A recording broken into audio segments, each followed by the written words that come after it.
민주당 1호 법안인 전국민 25만 원 지원법이 대통령의 거부권을 행사로 멈춰선 가운데 25만 원 지원법은 민생위기 극복을 위한 마중물이 될 것이라며 재발의 필요성을 강조한 윤건영 더불어민주당 의원, 재선 국회의원, 더불어민주당 원내 부대표, 문재인 정부 청와대 국정상황실장 역임. 최근 검찰의 문재인 전 대통령 부부 계좌 조사 등과 관련 검찰은 정치가 아닌 정의 구현을 위해 일해야 한다고 강조. 인간 사냥식의 수사 그 이상 이하도 아니라고 생각합니다. 전직 대통령에게 없는 죄를 뒤집어 씌우기 위해서 이처럼 혈안이 되어서 인간으로서 해서는 안 될 짓까지 한다면 도저히 묵과할 수 없다는 점을 분명히 밝히는 바입니다. 윤건영 의원이 생각하는 민주당 새 지도부의 과제와 전국 전망, 집중 분석합니다. 더불어민주당이 이재명 대표 체제를 꾸리고 정책 행보를 본격화하고 있습니다. 최혜병 특검법 등 대통령의 거부권 행사로 멈춰선 법안에 대한 공세 수위도 높이고 있는데요. 윤건영 더불어민주당 의원과 얘기를 나눠보겠습니다. 윤 의원님 안녕하십니까? 안녕하세요. 네. 윤 의원은 지금 현재 국회 행정안전위원회 소속이시잖아요. 네, 그렇습니다. 얼마 전에 인천세관 마약 수사 외압 의혹과 관련해서 국회 청문회가 있었는데 대통령실 외압 등을 둘러싼 진실 공방이 펼쳐졌습니다. 문제의 핵심은 뭐라고 보세요? 쉽게 말씀드리면 이런 겁니다. 경찰에서 역대급 수사 실적을 올렸습니다. 네. 그런데 그 수사를 담당했던 수사팀장은 좌천을 당하고 징계를 당합니다. 그리고 수사는 일시적으로 난항을 겪게 되고요. 이러한 외압의 실체가 어디 있느냐를 가리자는 겁니다. 그러니까 수사를 자랑하고 잘했다라고 격려하던 영등포소 서장이 어느 날 갑자기 브리핑을 연기하자고 합니다. 그 즈음에 직속 상급기관인 서울청에서 수사를 이첩할 수 있다. 그리고 이첩 지시가 내려오는 거죠. 멀쩡히 잘하던 수사를 이첩하라는 거 뭔가 이유가 있지 않겠습니까? 그리고 일면식도 없는 경찰의 고위 간부가 압력성 전화를 합니다. 이런 흐름, 즉 보이지 않는 손이 어디인가를 밝혀내는 게 이번 사건의 핵심이라고 봅니다. 네.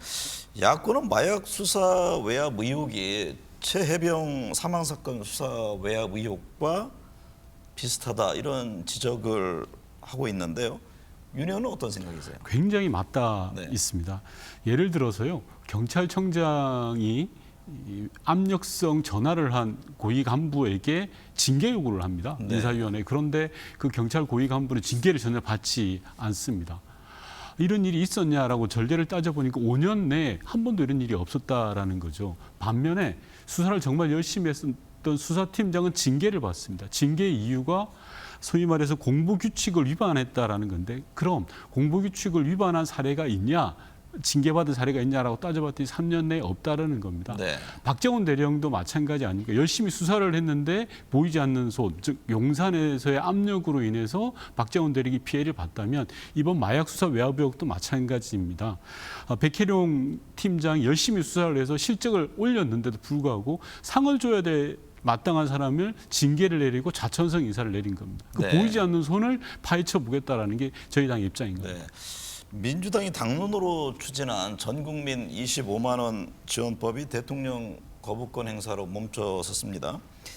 윤 의원은 민생 회복을 위해 필요한 법안이라고 강조한 바가 있는데 관련해서 민주당은 지금 재발의 의지를 갖고 있습니다. 그런데 대통령이 다시 거부권을 행사하는 이런 악순환이 이어질 것으로 보이는데 이재명 대표와 한동훈 대표의 여야 그 대표 회담이 있지 않습니까? 거기에서 좀 어떤 진전되는 그런 안이 나올 수 있을까요? 저는 나와야 된다고 생각을 합니다. 그래서 우선 그 전에 대통령의 거부권 행사는 정말 자제되어야 된다고 생각합니다. 윤석열 정부 들어와서 21건입니다. 이승만 정권 시절과 비교될 정도고요. 대통령에게 거부권을 헌법이 부여한 이유는 적당하게 하라는 거지 이처럼 남용하라는 것은 아니거든요. 한마디로 직권 남용이라고 생각을 하고요. 그럼에도 불구하고 방금 진행자께서 말씀하신 것처럼 정치가 작동이 되어야 된다고 생각합니다. 그런데 한동훈 대표와 이재명 대표의 여야 대표 회동으로 이게 풀릴 거냐라고 예상을 해보면 쉽지 않아 보입니다. 한동훈 대표는 뭔가 일을 하고 싶겠죠. 네. 근데 과연 용산이 한동훈 대표에게 그런 힘을 부여할 거냐, 양해를 해줄 거냐 네. 쉽지 않아 보입니다. 한동훈 국민의힘 대표는 금융투자 소득세 폐지 이걸 강조를 네네. 하고 있지 않습니까? 그럼 민주당이 강조하는 전국민 25만 원 지원법 이게 좀 절충점을 찾아갈 수도 있지 않겠나 이런 생각을 합니다만. 저는 찾아야 된다고 생각합니다. 네. 그게 정치고요. 정치가 작동되어야 되는 게 마땅합니다. 네. 무조건 거부권만 행사할 게 아니라 대화의 타협을 통해서 민생을 챙겨나가는 모습이 국민이 원하는 모습이죠. 네. 다만 앞서 말씀드린 것처럼 한동훈 대표는 그런 생각이 있다 하더라도 용산이 그런 생각이 있냐. 네. 용산이 노하는 것을 한동훈 대표가 할 수 있겠냐라는 네. 데 관건이 저는 있다고 생각합니다. 그러나 최근에 용산의 모습을 보면 예를 들어서 독립기념관장을 극우 뉴라이트 인사를 임명한다든지 고용노동부 장관의 김문수 후보를 내세운다라든지 그리고 광복절 경축사를 통해서 그 반국가 세력과의 항전을 촉구한다는 이런 모습들을 보면 네. 야당과의 대화의 협력을 통해서 민생의 대안을 모색하겠다라는 걸로 보이지 않습니다. 네. 그래서 여야 대표회동의 결과가 암울하지 않을까라는 생각을 합니다. 이재명 대표가 제안한 영수회담도 현재로서는 실현되기 어려울 것으로 보시는 겁니까? 저는 쉽지 않아 보입니다. 왜냐하면 손뼉도 마주쳐야 이게 소리가 날 텐데요. 용산이 전혀 생각지 않고 있는 것 같거든요. 네. 검찰이 문재인 전 대통령 전 사위의 특혜 채용을 수사하는 과정에서 문 전 대통령 부부 계좌를 조사한 것으로 알려져서 논란입니다. 이에 대해서 명백한 정치 보복이다 이렇게 강조를 했는데요. 어떤 점을 지적한 겁니까? 크게 세 가지 이유가 있습니다. 첫 번째는 윤석열 정부 지금 3년 차인데요. 지난 3년 동안 걸핏하면 전임 정부 탓을 했습니다. 문재인 정부 청와대에는 3실장이 있습니다. 비서실장, 정책실장, 안보실장. 3실장을 영입했던 모든 사람이 검찰의 조사를 받고 있습니다. 그리고 심지어 구속까지 되고 있고요. 네. 그리고 모든 것을 전임 정부 탓으로 하고 있고 수백 명이 검찰 조사를 받고 있는 상황입니다. 두 번째는 먼지털이식 수사를 하고 있습니다. 방금 진행자께서 말씀하셨다시피 사유의 취업 청탁 의혹은 7년 전 사건입니다. 네. 해도 사건의 실체가 드러나고 있지 않고 아무것도 없다 보니까 이 사건이 점점점 변질되는 겁니다. 최근에 부동산 거래까지 뒤지고 있다고 합니다. 7년 전 사건을 보다가 왜 최근 전세 계약건까지 뒤지는지 이해될 수가 없고요. 네. 예를 들어서 감사원이 당시에 이 사건은 아무 문제가 없다라고 했는데 그 감사원을 또 조사를 하는 겁니다. 네. 그리고 또 태국으로 이사를 갔는데 이사 과정에서 문제가 있을 거라고 하는 거고요. 그리고 마지막으로 정도를 벗어난 수사를 하고 있습니다. 칠수 노무를 찾아가서 검사가 직접 협박을 하고요. 그리고 초등학교 손주 가부는 아이패드를 가져가고 이런 건 아니지 않습니까? 사돈의 네. 친척까지도 겁박하는 그런 수사 행태는 저는 건절돼야 된다고 봅니다. 네. 이재명 대표를 포함한 민주당 2기 신임 지도부가 구성됐습니다. 당원권 강화, 일극 체제 등 이런저런 얘기들이 나왔는데요. 이번 전당대회 지도부 구성에 대해서는 어떻게 보셨습니까? 저는 긍정과 부정이 공존한다고 생각합니다. 네. 긍정은 윤석열 정부의 일방 독주를 멈춰 세울 수 있는 강력한 리더십이 이재명 대표를 중심으로 생겨난 겁니다. 부정적인 것은 민주당이 갖고 있는 스펙트럼의 폭이 좀 좁아들었다라는 거죠. 다양성이 좀 훼손되고 그런 부분들이 있습니다. 그러나 무엇보다 더 중요한 건 지금 윤석열 정부의 일방 독주를 제대로 멈춰 세우고 견제할 수 있도록 힘을 모아라라는 게 국민의 지상 최대의 과제입니다. 그걸 위해서 우리 당은 힘을 모아서 해결해 나갈 겁니다. 네. 김경수 전 경남지사 복권을 둘러싸고 정치권의 여러 해석이 나옵니다. 최근 총선 공천 과정에서 탈락한 전직 의원들이 초유례를 만들어 활동을 시작했다는 얘기도 들리고요. 이제 비명계 결집 아니냐 이런 이제 표현과 해석들이 뒤따르던데 김 전 지사가 비명계 구심점이 될 수 있다는 진단에 대해서는 어떻게 보세요? 예, 저는 김경수 전 지사가 지금 본인 스스로를 단련하는 시간이라고 생각합니다. 네. 더 이제 내공을 깊게 하고 단단하게 하는 그런 시간을 갖고 있다고 생각을 하고요. 본인이 큰 뜻을 품고 있다고 생각을 한다면, 만약에 그런 의지가 있다라고 한다면 특정 정치 세력을 대표하는 생각을 하지 않을 거라고 생각합니다. 네. 지금 많은 국민들이 그리고 민주당의 지지자분들이 요구하는 것은 윤석열 정부의 일방 폭정을 멈춰 세우라는 거거든요. 네. 그러면 누가 그 일을 제대로 잘할 사람인가를 보여줘야지 특정 정치 세력을 대표하는 것으로 보여서는 안 된다고 생각하고 네. 이런 부분은 누구보다도 김경수 전 지사가 잘 알고 있을 거다라고 저는 생각합니다. 네. 김동연 경기지사와 김부겸 전 총리의 움직임도 주목하던데요. 이제 향후 대선 과정에서 이재명 대표 견제 구도로 이어질 수 있을까 하는 데 대한 관심으로 보입니다. 김종인 전 국민의힘 비대위원장은 이재명 대표의 대항마는 법원뿐이다라고 밝힌 바 있는데 동의하십니까?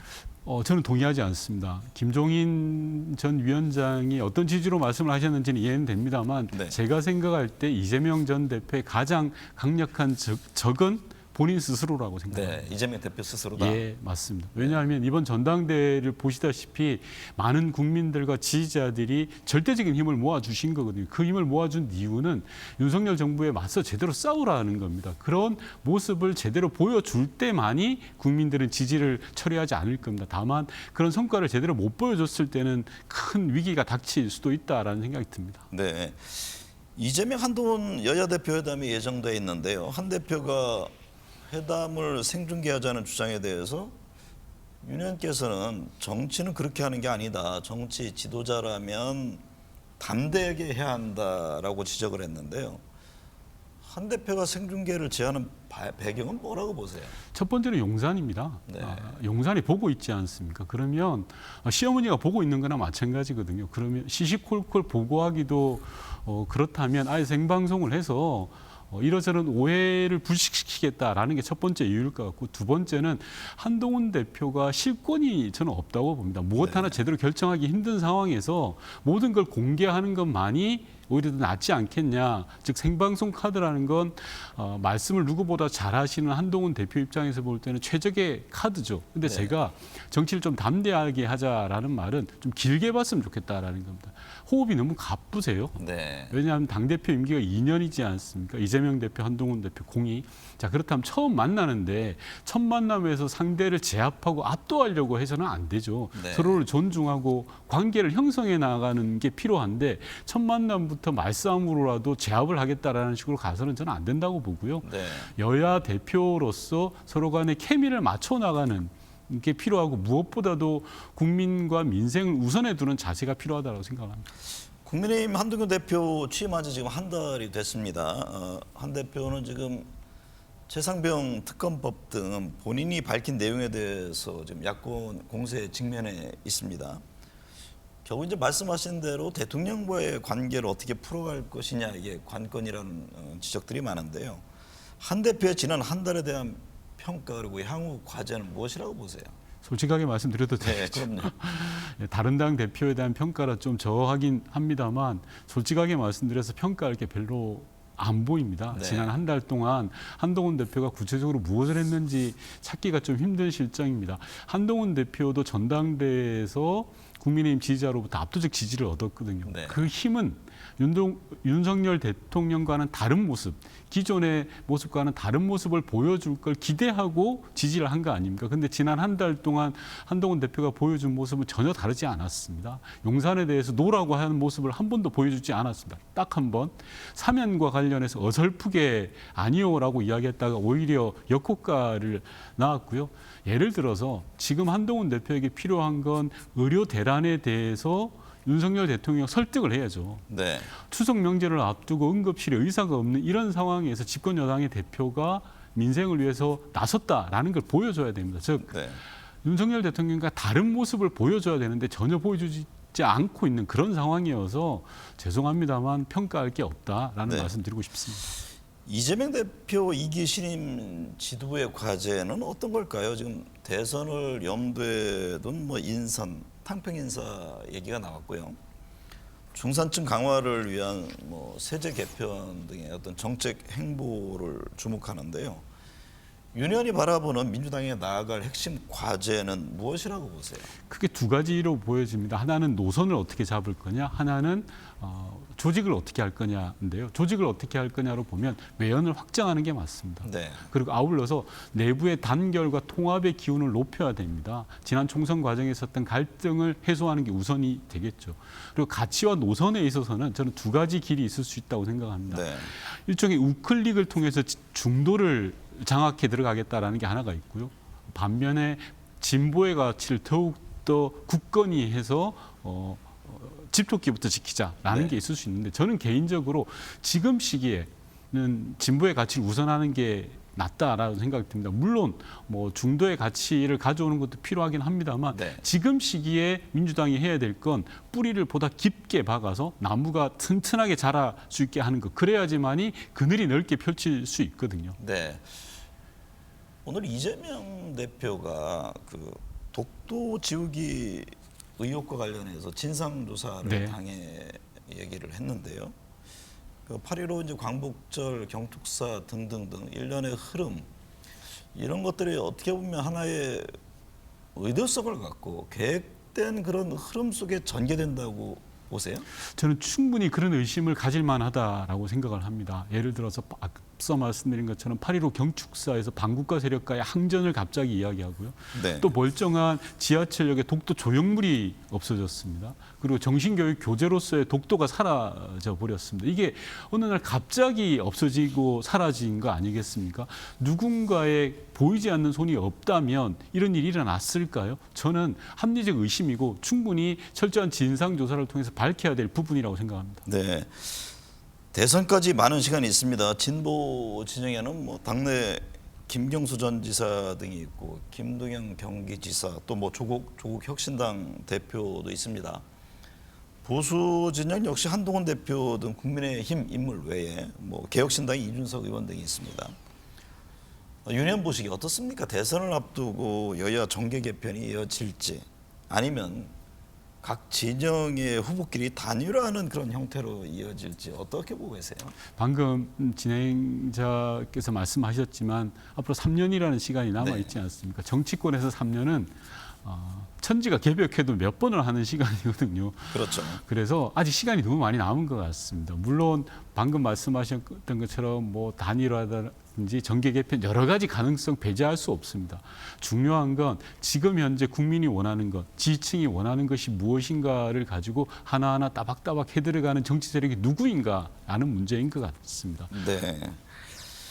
용산 대통령실과 여의도 국회와의 소통이 멈춘 지금 여야 대표라도 마주 앉아 현안을 풀어가야 합니다. 보여주기식 행보가 아닌 의료 대란 등 시급한 민생 현안에 대해 실타래를 풀어가는 정치권 모습을 기대합니다. 오늘 함께해 주셔서 감사합니다. 맞습니다.